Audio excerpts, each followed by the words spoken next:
Hello friends, मेरा नाम है आराम अंसारी और आप देख रहे हैं आपका अपना YouTube channel exam city.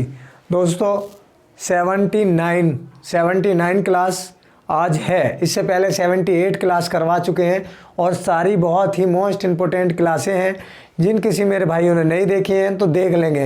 SSC GD का लास्ट टाइम चल रहा है एग्ज़ाम का, तो इससे रिगार्डिंग मैंने काफ़ी अच्छे क्वेश्चन आपको कंप्लीट करवा दिए हैं। और आपको क्या करना है, एग्ज़ाम में जाने से पहले इन क्वेश्चनों को एक बार रिवाइज करके चले जाएंगे तो काफ़ी हेल्पफुल रहेंगे ये क्वेश्चन आपके लिए। और जिस किसी भाई ने मेरे पिछली वाली क्लास नहीं देखी है 78 नंबर की, तो डिस्क्रिप्शन में लिंक दिया हुआ है, वहाँ से जाके उस क्लास को देख सकते हैं। चलिए फिर बढ़ते हैं अपने पहले क्वेश्चन की ओर और कम से कम हम 50 प्लस क्वेश्चन आपको करवाने वाले हैं। Okay, 50 plus question. और जो हमारे चैनल पर नए हैं चैनल को सब्सक्राइब कर लेंगे और बेल आइकन को भी ऑन कर लेंगे। चलिए पहला क्वेश्चन क्या कह रहा है, भारत के प्रथम उप प्रधानमंत्री, भारत के प्रथम उप प्रधानमंत्री कौन थे बताएं। कौन थे? वल्लभ भाई पटेल, सरदार वल्लभ भाई पटेल, सरदार वल्लभ भाई पटेल। चलिए पहला प्रधानमंत्री कौन था भारत का? सरदार वल्लभ भाई पटेल। उसके बाद कोई भी नहीं बना है। भारत सरकार का प्रथम विधि अधिकारी कौन था? प्रथम विधि अधिकारी कौन था बताइए। विधि अधिकारी कौन होता है? हाँ सॉरी, विधि अधिकारी कौन होता है बताइए। भारत का महान्यायवादी, भारत सरकार का प्रथम विधि अधिकारी कौन होता है? भारत का महान्यायवादी।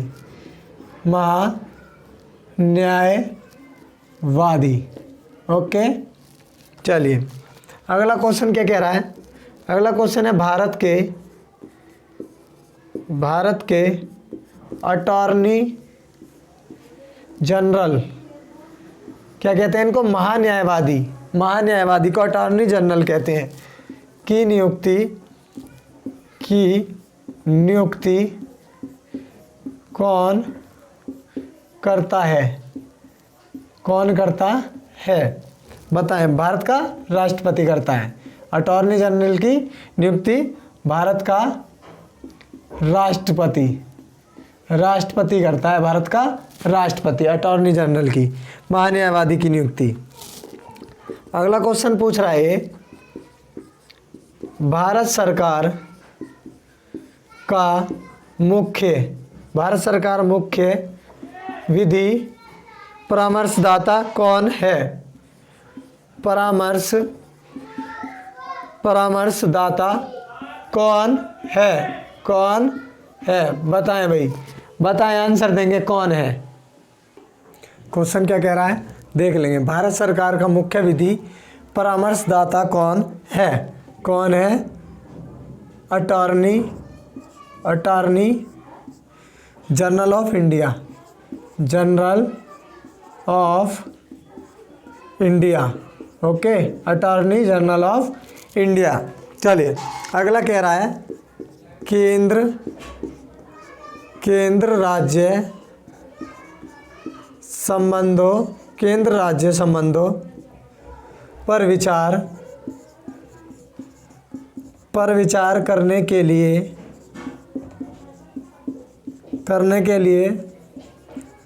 सरकारिया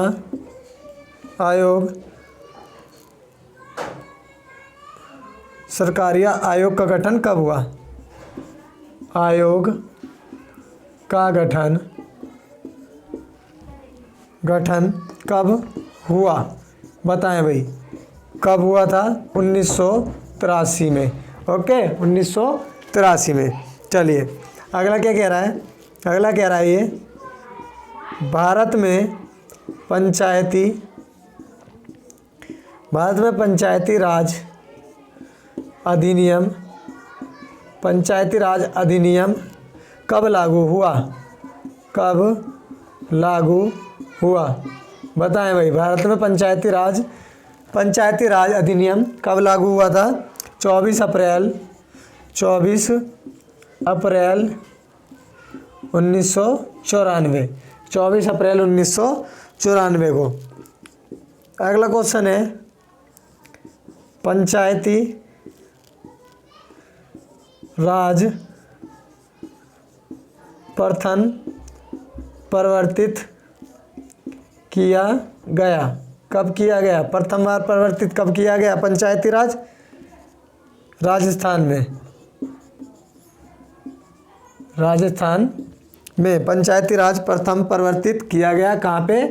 राजस्थान में। ओके। अगला क्वेश्चन, राजस्थान में पंचायती राज की स्थापना किस वर्ष हुई? बताएं किस वर्ष हुई? 1959 में। 1959 में। कहाँ पे हुई थी? नागौर जिले में। ओके, नागौर जिले में। अगला कह रहा है, भारत में पंचायती राज व्यवस्था सर्वप्रथम राजस्थान में और कहाँ हुई? राजस्थान के साथ साथ कहाँ पे हुई थी? राजस्थान के साथ साथ यहाँ आंध्र प्रदेश में भी हुई थी। आंध्र प्रदेश। ओके, आंध्र प्रदेश में भी हुई थी। ये पूछ रहा है, भारत में राजस्थान के साथ साथ पंचायती राज की स्थापना कहाँ पर हुई थी? और आंध्र प्रदेश में भी हुई थी, है ना। भारत में पंचायती राज व्यवस्था सर्वप्रथम राजस्थान में और कहाँ आरंभ हुई थी? आंध्र प्रदेश में। यहाँ पे आंध्र प्रदेश ऐसे लिख लेंगे। ओके, मिटा देते हैं अभी इसको। चलो आगे क्या कह रहा है, पंचायती राज प्रणाली किस पर आधारित है? पंचायती राज प्रणाली किस पर आधारित है? किस पर आधारित है? आंसर है सत्ता के विकेंद्रीकरण पर। सत्ता के विकेंद्रीकरण पर। ओके, सत्ता के विकेंद्रीकरण पर। चलिए अगला क्वेश्चन कह रहा है, उच्च न्यायालय के मुख्य न्यायाधीश पद पर नियुक्त होने वाली प्रथम महिला कौन थी? उच्च न्यायालय के मुख्य न्यायाधीश के पद पर नियुक्त होने वाली प्रथम महिला बताएं कौन थी? प्रथम महिला लीला सेठ। आंसर लिख लेंगे, लीला सेठ। प्रथम महिला लीला सेठ थी। अगला कह रहा है, उच्च न्यायालय के न्यायाधीश पद पर नियुक्त होने वाली प्रथम महिला कौन थी? लीला सेठ। हाँ, अगला कह रहा है, उच्च न्यायालय के न्यायाधीश पद पर नियुक्त होने वाली प्रथम महिला। उच्च न्यायालय पद, एक मिनट दोबारा देख लेते हैं, थोड़ा कन्फ्यूजन सी हो रही है क्वेश्चनों में। देखो कन्फ्यूजन नहीं हो रही, क्या है? उच्च न्यायालय के मुख्य न्यायाधीश के पद पर नियुक्त होने वाली प्रथम महिला, और यहाँ क्या दे रहा है दूसरे में? उच्च न्यायालय के न्यायाधीश पद पर न्यायाधीश पद पर नियुक्त होने वाली प्रथम महिला कौन थी? प्रथम महिला कौन थी? अन्ना चंडी। ओके, अन्ना चंडी थी। क्वेश्चन सुन लेंगे, दोबारा से देख लेंगे। ये उच्च न्यायालय के मुख्य न्यायाधीश के पद पर महिला, और ये उच्च न्यायालय के न्यायाधीश पद पर नियुक्त होने वाली, ठीक है ना। अन्ना चंडी। ऊपर मुख्य न्यायाधीश कौन थी? मुख्य न्यायाधीश के पद पर लीला सेठ। ओके, चलिए अब अगला क्वेश्चन, राज्य के कार्यपालिका शक्ति किसमें निहित होती है? राज्य की कार्यपालिका शक्ति किसमें निहित होती है? किसमें निहित होती है, बताइए किसमें निहित होती है? राज्यपाल में, राज्यपाल में। ओके, राज्यपाल में। चलिए अगला क्या कह रहा है? अगला कह रहा है संविधान सभा के स्थायी अध्यक्ष कौन थे? बताएं भाई। संविधान सभा के स्थायी अध्यक्ष कौन थे? कौन थे भाई स्थायी अध्यक्ष? Doctor Rajendra Prasad, doctor Rajendra Prasad. Okay, ये संविधान सभा के स्थायी अध्यक्ष थे। चलिए, और अस्थायी अध्यक्ष कौन थे? सच्चिदानंद सिन्हा। देखिए कह रहा संविधान सभा के स्थायी अध्यक्ष कौन थे? डॉक्टर राजेंद्र प्रसाद। और पूछे अस्थायी अध्यक्ष कौन थे? तो वो थे सच्चिदानंद, वो कौन थे? हाँ, सच्चिदानंद सिन्हा अस्थायी अध्यक्ष थे वो। चलिए अगला क्वेश्चन कह रहा है भारतीय संविधान सभा की प्रारूप समिति के अध्यक्ष कौन थे? भारतीय संविधान सभा की प्रारूप समिति के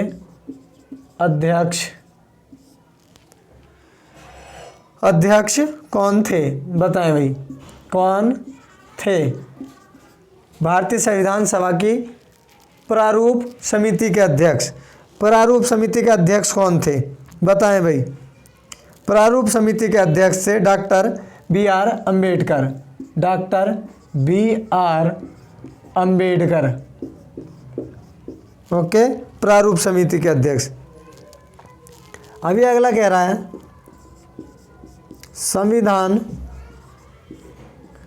संविधान की प्रारूप समिति के समक्ष प्रस्तावना का प्रस्ताव किसने रखा? बताएं। प्रस्तावना का प्रस्ताव किसने रखा? बताएं भाई, किसने रखा था? बताएं। आंसर क्या है इसका? संविधान की प्रारूप समिति के समक्ष प्रस्तावना का प्रस्ताव किसने रखा? जवाहरलाल नेहरू ने। जवाहरलाल नेहरू। ओके, यहाँ तक दिख रहा है? जवाहरलाल नेहरू। हाँ ठीक है, जवाहरलाल नेहरू ने। चलिए अगला क्वेश्चन क्या कह रहा है? भारतीय संघ में सम्मिलित किया गया 28वां राज्य कौन सा था? भारतीय संघ में सम्मिलित किया गया 28वां राज्य कौन सा है? झारखंड। और इसकी सन भी लिख लेंगे भाई, 15 नवंबर 2000, सन 2000, 15 नवंबर सन 2000 में। ओके, 28वां राज्य बनाया गया था ये। अगला कह रहा है झारखंड राज्य का गठन कब हुआ? ये तो बता ही दिया मैंने, इसका गठन। ठीक है, अब ये कह रहा है जम्मू कश्मीर राज्य को विशेष दर्जा देता है। जम्मू कश्मीर राज्य को विशेष दर्जा देता है। ये पुराना क्वेश्चन है, ये पूछ सकता है। तो अनुच्छेद 370 और 35A। हालांकि ये 370 अब वहाँ से हटा दिया गया है। ओके, 370 हटा दिया गया है, लेकिन क्या है, एग्जामिनर का कुछ नहीं पता, तो पूछ सकता है तो हम बता देंगे। ओके, चलिए मिटा दें, इसको मिटा दें। चलो बहुत अच्छे। और जो दोस्त नए हैं चैनल को सब्सक्राइब कर लेंगे, है ना, बेल आइकन को भी ऑन कर लेंगे आने वाली वीडियो, जिससे कि आप तक सबसे पहले पहुंचे और कोई भी दिक्कत आपको ना हो। और 2-3 दिन में ही हम यूपी पुलिस का अपना न्यू बैच स्टार्ट करने वाले हैं। टाइमिंग आपको बता दी जाएगी, तो आप ज़्यादा से ज़्यादा संख्या में उस क्लास को लें। ओके, अच्छे से सिलेबस करवाएंगे यूपी पुलिस का भी, तो कोई भी क्लास मिस ना करें, अपनी कोई भी मिस ना करे क्लास को। चलिए नेक्स्ट क्वेश्चन। यूपी पुलिस का बैच शुरू होने वाला है, तो उसको मिस ना करें बिल्कुल, ठीक है ना। चलो अगला क्या कह रहा है, जम्मू कश्मीर का संविधान कब लागू हुआ। जम्मू कश्मीर का संविधान कब लागू हुआ। जम्मू कश्मीर का संविधान कब लागू हुआ। आंसर है 26 जनवरी 1957। 26 जनवरी 1957 को लागू हुआ था। ओके, अगला कह रहा है, जम्मू कश्मीर का सदर ए रियासत पदनामा कब बदलकर राज्यपाल कर दिया गया। जम्मू कश्मीर का सदर ए रियासत पदनाम कब बदलकर राज्यपाल कर दिया गया। बताइए, सदर ए रियासत बदलकर कब राज्यपाल कर दिया था। 1965 ईस्वी में। ओके, चलिए अगला कह रहा है, भारत में संघ राज्यों का प्रशासन किसके द्वारा होता है। ओके, भारत में संघ राज्यों का प्रशासन किसके द्वारा होता है। किसके द्वारा होता है, बताएं। राष्ट्रपति द्वारा होता है, राष्ट्रपति द्वारा। ओके, चलिए अगला कह रहा है, उतारते रहे, है ना। उतारने से क्या होता है, नोट्स बन जाते हैं, इसलिए मैं लिखवा रहा हूँ जल्दी जल्दी। आपको उतारने हैं और रिवीजन करना है, यही यूपी पुलिस में भी काम में आने वाले हैं। अगला कह रहा है, संसद के कुल सदस्यों का कितना भाग वैधानिक चैम्बर की मीटिंग वैधानिक चैम्बर की मीटिंग बुलाने के लिए आवश्यक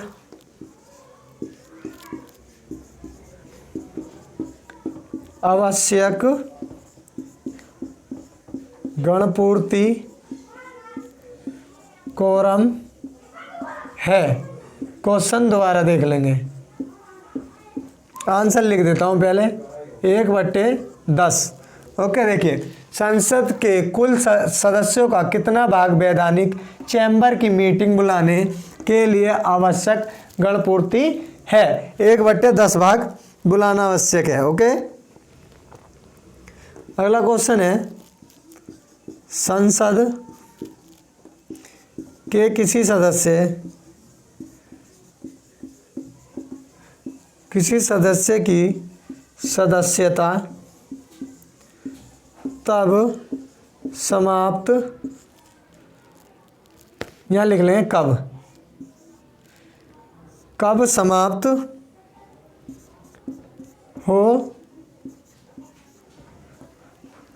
हो सकती है। मैं क्वेश्चन बहुत लंबा है, मैंने शॉर्ट में लिख दिया है। ओके, कब हो सकती है? देखिए कब हो सकती है, बिना सदन को सूचित किए, बिना सदन को सूचित किए 60 दिन तक अनुपस्थित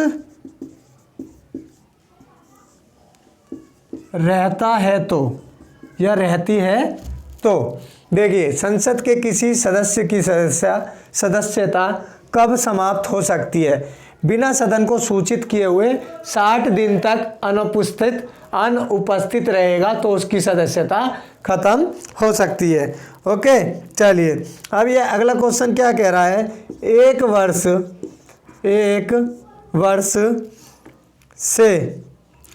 में कम से कम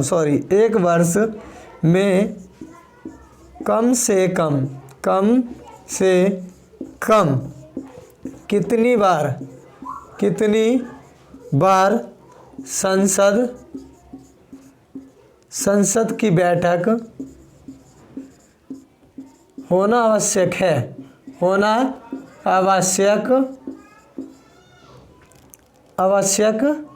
है? आंसर क्या है? 2 बार। देखिए क्या कह रहा है, एक वर्ष में कम से कम कितनी बार संसद की बैठक होना आवश्यक है? 2 बार। 2 बार कम से कम संसद की बैठक होना आवश्यक है।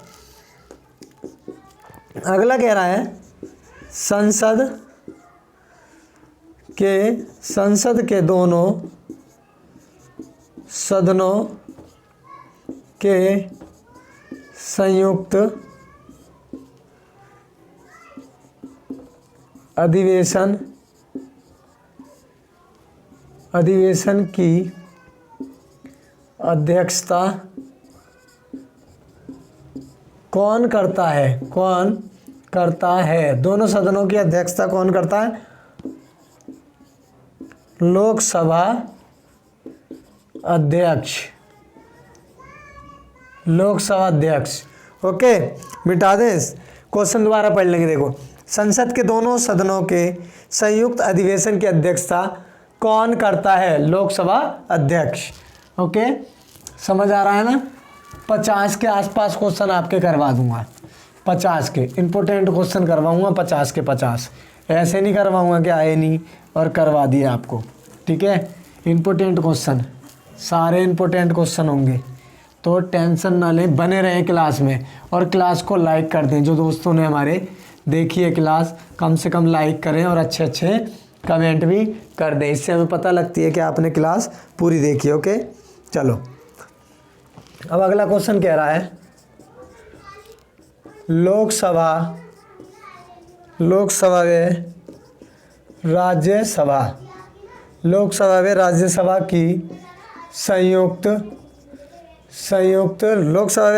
की संयुक्त बैठक कब होती है? संयुक्त बैठक कब होती है? लोकसभा व राज्यसभा के मतभेद होने पर। लोकसभा एवं राज्यसभा में मतभेद होने पर। ओके चलिए, अगला क्वेश्चन कह रहा है, राष्ट्रपति द्वारा राज्यसभा में कितने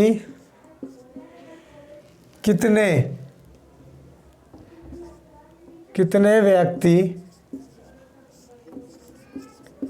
मनोनीत किए जाते हैं? 12। क्या कह रहा है? क्वेश्चन दोबारा पढ़ लेंगे। राष्ट्रपति द्वारा राज्यसभा में कितने व्यक्ति मनोनीत किए जाते हैं? तो 12 व्यक्ति मनोनीत किए जाते हैं राष्ट्रपति द्वारा। अगला क्वेश्चन कह रहा है, राज्यसभा के सदस्यों को नामित नामित करने का अधिकार किसे है? किसे है? राष्ट्रपति को। ऊपर वाला ही क्वेश्चन है, ऊपर वाला ही है। ऊपर क्या कह रहा है? राष्ट्रपति द्वारा राज्यसभा में कितने व्यक्ति मनोनीत किए जाते हैं? 12। यहाँ पूछ रहा है राज्यसभा के सदस्यों को नामित कौन करता है? अरे राष्ट्रपति कर सकता है, ठीक है ना। चलो बस घुमा रखा है क्वेश्चन, और कुछ नहीं है। राज्यसभा का प्रदेश अध्यक्ष होता है। राज्यसभा का प्रदेश अध्यक्ष होता है, कौन होता है? उपराष्ट्रपति। उपराष्ट्रपति। अब ये कह रहा है भाई अगला, राज्यसभा के सभापति कौन होते हैं? कौन होता है?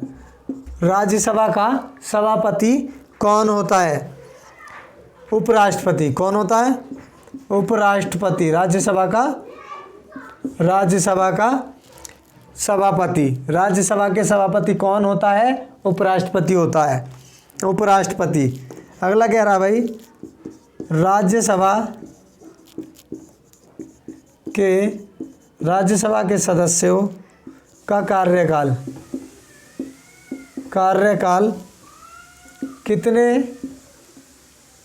कितने वर्षों का होता है? राज्यसभा के 6 वर्षों का। इनका कार्यकाल, राज्यसभा का कार्यकाल कितने वर्षों का होता है? 6 वर्षों का। राज्यसभा सदस्यों का ओके, राज्यसभा सदस्यों का कार्यकाल 6 वर्ष। अगला क्वेश्चन, लोकसभा अध्यक्ष का चुनाव कौन करता है? लोकसभा अध्यक्ष का चुनाव कौन करता है? कौन करता है? लोकसभा के सदस्य। लोकसभा के सदस्य, ओके, लोकसभा के सदस्य। चलिए नेक्स्ट क्वेश्चन है, लोकसभा अध्यक्ष को पद की शपथ ग्रहण कौन कराता है? लोकसभा अध्यक्ष को पद की शपथ ग्रहण कौन कराता है? बताएं।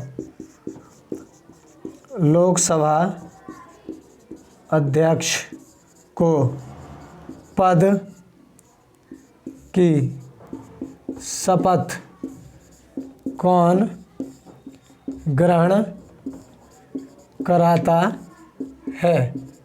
कौन ग्रहण कराता है? शपथ ग्रहण की अवस्था नहीं होती इसे।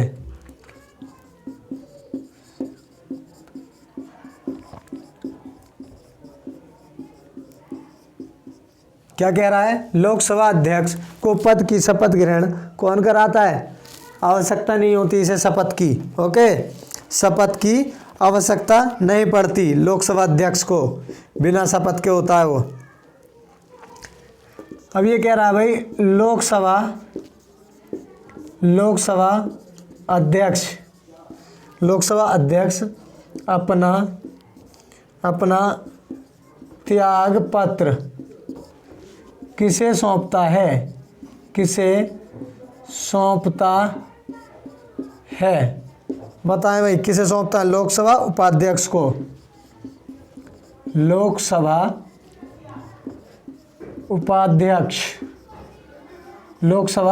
उपाध्यक्ष को। चलिए मिटा दें, इससे ऊपर लिखवाते हैं, ऊपर से लिखवाते हैं, नीचे लिखने में बहुत दिक्कत आती है। वैसे दिख रहा है ना आपको? दिख रहा है ना? मार्कर चेंज कर लूँ? मार्कर चेंज कर लेता हूँ, थोड़ा फीका चल रहा है मुझे लग रहा है ना, ऐसा ना हो कि आपको दिक्कत हो बाद में। यहाँ से तो सही चल रहा है। पता क्या है, क्वालिटी बढ़ा लिया करो। अगर कोई भी देखने में प्रॉब्लम हो ना तो क्वालिटी बढ़ा लिया करें, 360 पे या 420, है ना, 420 पे चला लेंगे तो क्वालिटी अच्छी दिखेगी। चलिए अगला क्वेश्चन, भारतीय संसद के दोनों सदनों के संयुक्त अधिवेशन का सभापति कौन होता है?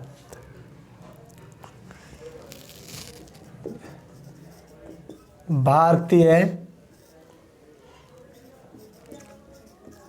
संसद के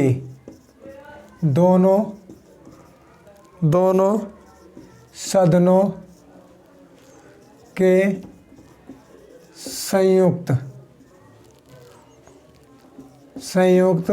अधिवेशन का सभापतित्व या फिर अध्यक्षता कह देंगे। कौन करता है?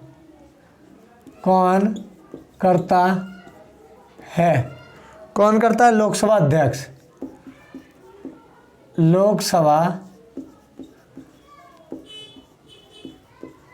अध्यक्ष। ओके, लोकसभा अध्यक्ष। अगला क्वेश्चन क्या कह रहा है? राष्ट्रपति किसकी सलाह पर किसी राज्य के राज्यपाल की नियुक्ति करता है? बताएं। राष्ट्रपति किसकी सलाह पर किसी राज्य के राज्यपाल की नियुक्ति करता है? बताइए। प्रधानमंत्री की सलाह पर। ओके, प्रधानमंत्री की सलाह पे किसी राज्य के राज्यपाल की नियुक्ति राष्ट्रपति करता है। अगला कह रहा है समानांतर रूप से राज्यपाल का कार्यकाल कितना होता है? राज्यपाल का कार्यकाल सामान्य रूप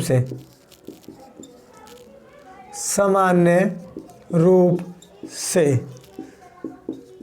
राज्यपाल का कार्यकाल कितना होता है? 5 वर्ष का होता है। ओके, चलिए। अगला कह रहा है राज्यपाल राज्य में किसका प्रतिनिधित्व करता है? बताओ। राज्यपाल राज्य में किसका प्रतिनिधि होता है? राष्ट्रपति का। ओके, आ रहा है समझ में? क्या कह रहा है? राज्यपाल राज्य में किसका प्रतिनिधि होता है? तो राष्ट्रपति का प्रतिनिधि होता है ये। चलो, अगला क्या कह रहा है? अगला कह रहा है राज्यपाल पद पर बना रहता है। कब तक बना रहता है? राष्ट्रपति, आंसर कह रहा है ये, राष्ट्रपति के प्रसाद पर्यंत पर।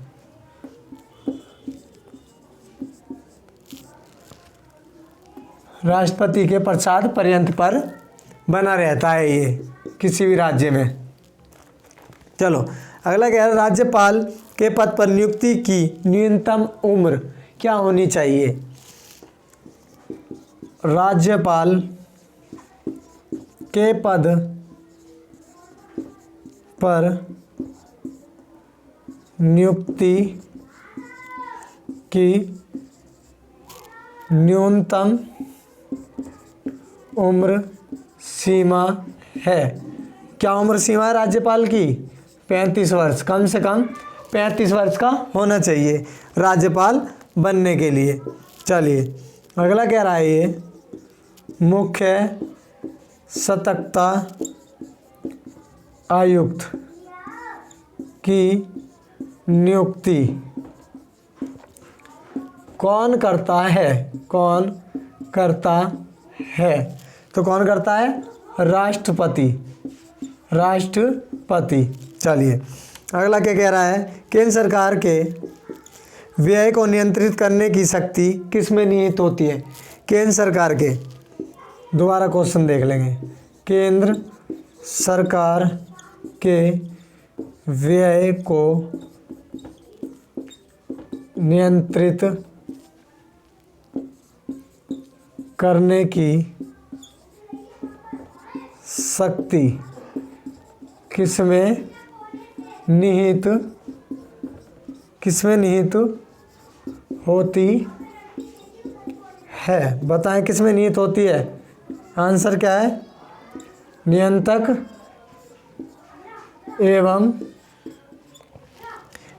एवं महालेखा परीक्षक।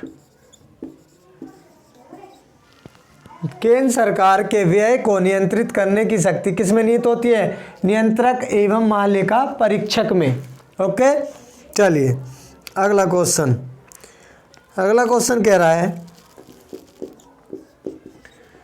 73वें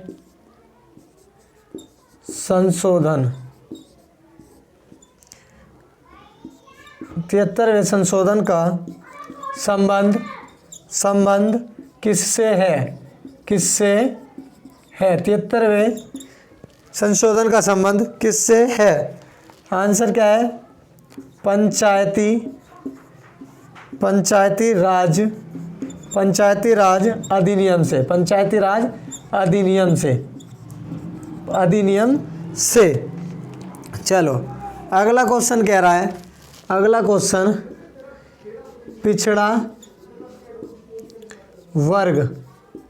पिछड़ा वर्ग आयोग का गठन कौन करता है?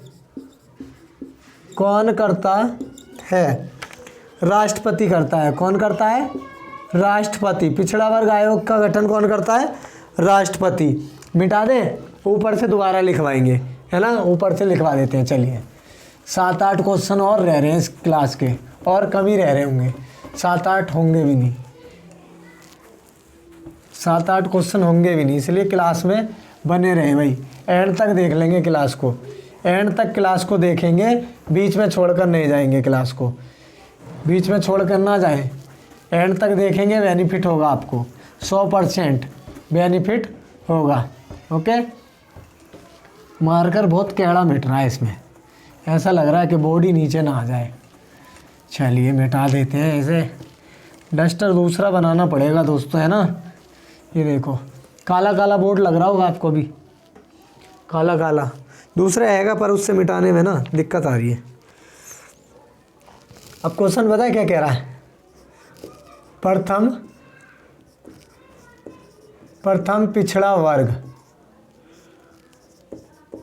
आयोग का गठन कब किया गया?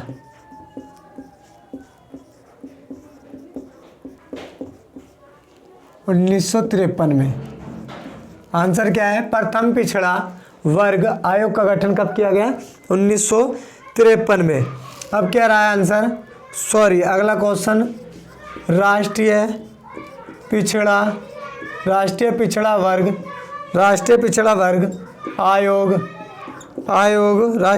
वर्ग आयोग की स्थापना कब हुई? आयोग की स्थापना कब हुई बताएं? 1993 में। क्या कह रहा है? राष्ट्रीय पिछड़ा वर्ग आयोग की स्थापना कब हुई? 1993 में। ओके, चलिए उच्च न्यायालय का न्यायाधीश अपना त्याग पत्र किसको देता है? बताएं। अपना त्याग पत्र किसको देता है? राष्ट्रपति को। राष्ट्रपति। क्वेश्चन देख लेंगे। उच्च न्यायालय का न्यायाधीश अपना त्यागपत्र किसको देता है? राष्ट्रपति को देता है। ओके, राष्ट्रपति को। चलिए भाई अगला क्वेश्चन क्या कह रहा है? उच्च न्यायालय के न्यायाधीशों के सेवानिवृत्ति का अधिकतम उम्र सीमा क्या है? न्यायाधीशों की सेवानिवृत्ति की अधिकतम उम्र सीमा क्या है? उम्र सीमा क्या है 62 वर्ष है, अधिकतम इनकी 62 वर्ष है। ओके, चलिए अगला क्वेश्चन कह रहा है संपूर्ण, मोस्ट इंपोर्टेंट क्वेश्चन है ये वाला, संपूर्ण भारतीय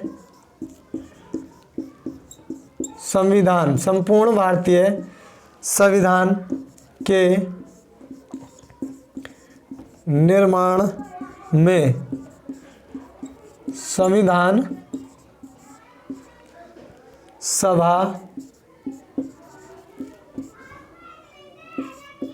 सभा को कितना समय लगा। ओके, क्वेश्चन दोबारा पढ़ लेंगे। संपूर्ण भारतीय संविधान के निर्माण में संविधान सभा को कितना समय लगा। कितना समय लगा? 2 वर्ष 11 माह 18 दिन, इतना समय लगा। कितना? 2 वर्ष 11 माह 18 दिन। संपूर्ण भारतीय संविधान के निर्माण में संविधान सभा को कितना समय लगा? 2 वर्ष 11 माह 18 दिन। चलिए अगला कह रहा है संविधान निर्मात्री सभा में झंडा समिति के अध्यक्ष कौन थे? कौन थे? जे.बी. कृपलानी। जे.बी. कृपलानी। संविधान निर्मात्री सभा में झंडा समिति के अध्यक्ष कौन थे? जे.बी. कृपलानी। चलिए आज का लास्ट और इम्पोर्टेंट क्वेश्चन है ये वाला, लास्ट और इम्पोर्टेंट क्वेश्चन।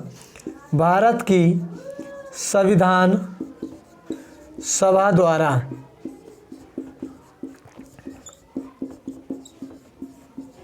राष्ट्रीय झंडे के डिजाइन को कब स्वीकार किया गया?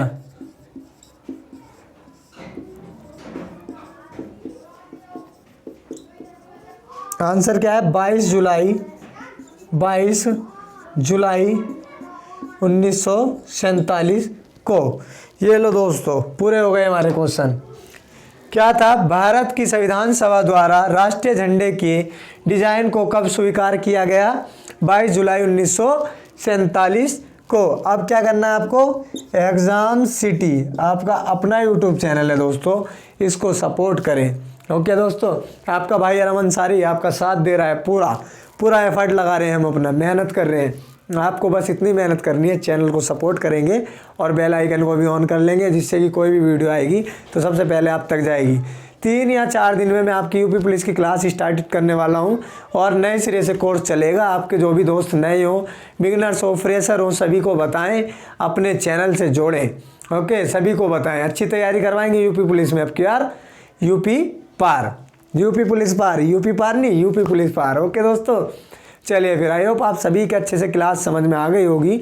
और जिन बच्चों ने हमारी क्लास पढ़ के एग्ज़ाम दिया होगा एसएससी जीडी का 100% नंबर आएगा दोस्तों, ऐसी मैं उम्मीद, ऐसी मैं आशा आपसे करता हूँ। ओके दोस्तों, चलिए फिर मिलते हैं अगली वीडियो में। जब तक के लिए आप अपना ध्यान रखें, अपने परिवार का ध्यान रखें। चलिए फिर, जय हिंद, जय भारत।